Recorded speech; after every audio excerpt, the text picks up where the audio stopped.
Hello friends, आज मैं आपके साथ शेयर करने जा रही हूँ कुकर में चिकन करी बनाने की बहुत ही इजी रेसिपी। और इसका टेस्ट और इसका टेक्सचर दोनों ही लाजवाब आता है।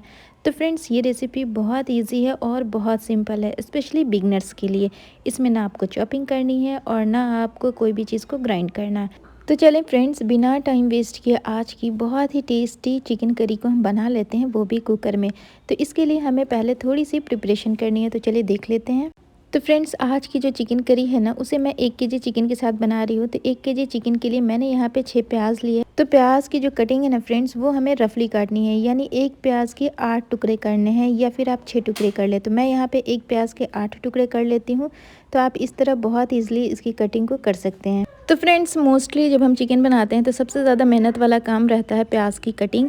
लेकिन आज की जो रेसिपी है, इसमें प्याज को आप रफली काटने बिल्कुल भी मेहनत नहीं लगती है इस तरह रफली काटने में। तो देखिए, यहाँ पे सारी प्याज को मैंने काट लिया है। तो इसी के साथ लिया है 3 हरी मिर्च, तो इसकी भी रूट को निकाल लेंगे और हरी मिर्च को ऐसे ही रहने देंगे। इसी के साथ लिया है 1 गांठ लहसुन की कली, जिसे हमने अच्छे से कली में निकाल लिया है। और अब मैंने लिया 1 इंच का अदरक का टुकड़ा। लेकिन अदरक जो है ना फ्रेंड्स, उसे मैं काट के नहीं डाल सकती क्योंकि अदरक जो है गलती नहीं है। तो चलिए मैं इसे ग्रेट कर लेती हूँ। तो बहुत ईजिली ये ग्रेट हो जाता है। तो देखें, सारी प्रिपरेशन हो गई है। तो चलिए अब मैं चलती हूँ इसे कुक करने के प्रोसेस में। तो यहाँ पे हमने लिया है एक बड़ा सा कुकर, और कुकर जब गर्म हो गया तब मैंने इसके अंदर ऐड किया है आधा कप सरसों का तेल। तो फ्रेंड्स, प्लीज़ आप इस रेसिपी को सरसों के तेल में ही बनाना। सरसों के तेल में इसका टेस्ट बहुत अमेजिंग आता है। तो यहाँ पे तेल को हमें बहुत अच्छे से गर्म करना है जब तक इसमें से धुआं ना निकले। तो देखिए, यहाँ पे तेल में से धुआं निकलने लगा है। मैंने गैस की फ्लेम को ऑफ कर दिया है और अब डाल दिया है अपनी लहसुन को, और साथ ही में डाला है 3 सूखी लाल मिर्च। और ये जो प्याज हमने कट करके रखा था ना, उसे भी मैं इसके अंदर ऐड कर देती हूँ। इसी के साथ डाल देती हूँ हरी मिर्च, जिसकी हमने डंठल को निकाल लिया है। और प्याज को गलने के लिए मैं डाल देती हूँ 1 टीस्पून नमक। नमक से प्याज बहुत जल्दी सॉफ्ट हो जाती है। साथ ही में डाल देती हूँ हाफ़ टी स्पून हल्दी का पाउडर और 1 टीस्पून तीखी वाली लाल मिर्च। और ये जो अदरक हमने कूट करके लिया था, वो भी मैं इसी पॉइंट पे इसके अंदर ऐड कर देती हूँ। और अब मैं इसके अंदर ऐड कर देती हूँ 6 से 7 धनिया की पत्ते की डंठल। इससे ना फ्लेवर बहुत अमेजिंग आता है। आप रूट के साथ लेना, इससे इसका टेस्ट बहुत इन्हेंस होता है। तो इसे पहले आप अच्छे से वॉश कर लेना, उसके बाद इसके अंदर डाल देना।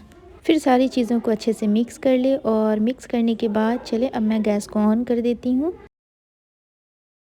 तो देखिए, यहाँ पे गैस को ऑन फिर से किया है, और अब मैं इसमें हाई फ्लेम पे 3 विसिल आने तक इसे कुक कर लूँगी। तो पानी मैंने बिल्कुल नहीं डाला है। प्याज जो है ना, नमक से मिलने के बाद बहुत सारा पानी रिलीज़ करेगा। तो हाई फ्लेम पे 3 विसिल तक हम इसे कुक कर लेंगे। और जब तक ग्रेवी पक रही है तब तक मैं देख लेती हूँ चिकन को। तो यहाँ पर मैंने लिया 1 केजी चिकन। इसे मैंने नमक के पानी के साथ बहुत अच्छे से वॉश कर लिया है, और जो लेग पीस है ना, उस पे मैंने कट्स लगा लिए हैं। तो चलिए अब मैं इसके अंदर ऐड कर देती हूँ 1/4 कप थिक दही। तो दही को मैंने स्ट्रेनर के अंदर डाल दिया था ताकि इसका पानी निकल जाए।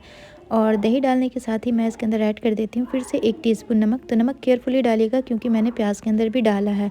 और 2 टीस्पून डाल देती हूँ धनिया का पाउडर, और 1 टीस्पून डाल रही हूँ कश्मीरी रेड चिली पाउडर, और 1 टीस्पून डाल रही हूँ कुटे भुने ज़ीरे का पाउडर। और सारी चीज़ों को अपने हाथों से अच्छे से मिक्स कर लेंगे। तो फ्रेंड्स, जब तक हमारी ग्रेवी बनेगी उतना ही देर हमें चिकन को मैरिनेट करना है। तो आप चाहे तो 10 मिनट भी रख सकते हैं, चाहे तो 15 मिनट भी। तो चले चिकन को रहने देते हैं, चलते हैं अपने कुकर की तरफ। तो देखिए, यहाँ पे कुकर को 3 विसिल आने के बाद मैंने ऑफ़ कर दिया था और इसके प्रेशर को ऑटोमेटिक रिलीज़ होने दिया है। तो चलिए अब मैं ग्रेवी को देख लेती हूँ। तो ये देखें फ्रेंड्स, प्याज ने कितना सारा पानी रिलीज़ किया है, और प्याज जो है वो बहुत अच्छे से कुक भी हो गई है। तो मैं आपको चेक करके दिखाती हूँ। तो मुझे प्याज को इतना ही कुक करना था। तो चलें अब मैं लेती हूँ एक गोल करछी। तो फ्रेंड्स, इस टाइप की जो करछी होती है ना, इससे जो प्याज है ना, वो बहुत ईजिली मैश हो जाता है। तो आप इस टाइप की कोई भी करछी ले लें और उससे 4 से 5 minute medium to high flame पे इसे इस तरह से मैश कर लें। इससे क्या होगा कि ये जो पूरी प्याज है ना, वो ग्रेवी फॉर्म में हो जाएगी, और आपका जो मसाला है वो भी भुन जाएगा। तो चलें इसे 4 से 5 मिनट इस तरह मैश करते हुए मैं अच्छे से भून लेती हूँ। तो फ्रेंड्स, आज की जो रेसिपी है ना, वो स्पेशली बिगनर्स के लिए या बैचलर्स के लिए है, जिनके पास मिक्सर ग्राइंडर नहीं रहता है, या फिर जिन्हें प्याज काटने में ज़्यादा प्रॉब्लम होती है। तो आप झटपट से इस तरह से चिकन करी बना सकते हैं, और इसका टेस्ट बहुत अमेजिंग आता है, बिल्कुल भी ख़राब नहीं लगता है, और बहुत लाजवाब ये बन करके रेडी होती है। तो देखिए फ्रेंड्स, बातों ही बातों में इसकी ग्रेवी कितनी लाजवाब जो है मिक्स हो गई है, और बिल्कुल ग्रेवी फॉर्म में हो गई है। तो चले अब मैं इसके अंदर ऐड कर देती हूँ अपना मैरिनेट किया हुआ चिकन। और चिकन डालने के साथ ही मैंने गैस की फ्लेम को मीडियम टू हाई कर दिया है और मीडियम टू हाई फ्लेम पे मैं इसे 4 से 5 मिनट के लिए अच्छे से भून लूँगी। तो देखिए मैंने इसे भूनना शुरू कर दिया है। तो फ्रेंड्स, आप जब इस टाइप से चिकन बनाओगे ना, तो उसे आप रोटी के साथ सर्व करें या चावल के साथ, इसका टेस्ट बहुत अमेजिंग आता है और बहुत ही झटपट से ये बन कर के रेडी हो जाती है। ना इसे बहुत ज़्यादा भूनने की ज़रूरत है और ना ही प्याज को बहुत देर तक आपको ब्राउन करना है या फिर उसकी चॉपिंग करनी है। तो बेसिकली हम लोग जो चिकन बनाते हैं ना, उसकी भुनाई बहुत करनी पड़ती है, लेकिन इस रेसिपी में ऐसा कुछ भी नहीं है और इसका टेस्ट बहुत अमेजिंग आता है। तो देखिए यहाँ पे 4 से 5 मिनट मैंने मीडियम टू हाई फ्लेम पे चिकन को अच्छे से भून लिया है। तो अब मैं इसके अंदर ऐड कर देती हूँ 2 टीस्पून चिकन मसाला। तो आप किसी भी ब्रांड का चिकन मसाला इसके अंदर ऐड कर सकते हैं और साथ ही मैं डाल देती हूँ 1 टीस्पून गरम मसाला पाउडर। और अब मैं ऐड कर देती हूँ 1 टीस्पून से थोड़ा सा ज़्यादा लिया कसूरी मेथी। तो चलिए मैं इसे क्रश करके इसके अंदर ऐड कर देती हूँ। तो देखिए सारी चीज़ें मैंने डाल दिया है और फिर से मैं सारी चीज़ों को बस 1 मिनट के लिए भून लूँगी, ताकि सारी चीज़ें जो है हमारे मसाले के साथ अच्छे से घुल मिल जाएँ। तो यहाँ पे आप इसकी ग्रेवी को देखें, कितनी लाजवाब इसकी ग्रेवी बनी है और लग ही नहीं रहा है कि प्याज को मैंने इसके अंदर रफली काट करके डाला है। तो देखिए फ्रेंड्स, ग्रेवी भी ऑलमोस्ट कुक हो गई है और ऑयल जो है वो सेपरेट होने लगा है। तो बस 1 से 2 मिनट मैं इसे और अच्छे से भून लेती हूँ और उसके बाद मैं इसके अंदर पानी ऐड कर दूँगी। तो देखिए फ्रेंड्स, चिकन को टोटल हमने 5 से 6 मिनट अच्छे से भून लिया। तो अब मैं इसके अंदर पानी ऐड कर दे रही हूँ। तो मैं यहाँ पे आधा कप पानी ले रही हूँ, लेकिन पानी मैंने गर्म करके लिया है, यानी गर्म पानी इसके अंदर ऐड किया है। तो चलें फिर से सारी चीज़ों को मिक्स कर लेती हूँ और अब मैं इसके अंदर ऐड कर देती हूँ ढेर सारा कटा हरा धनिया फ्लेवर के लिए और फिर से सारी चीज़ों को अच्छे से मिक्स कर लेंगे।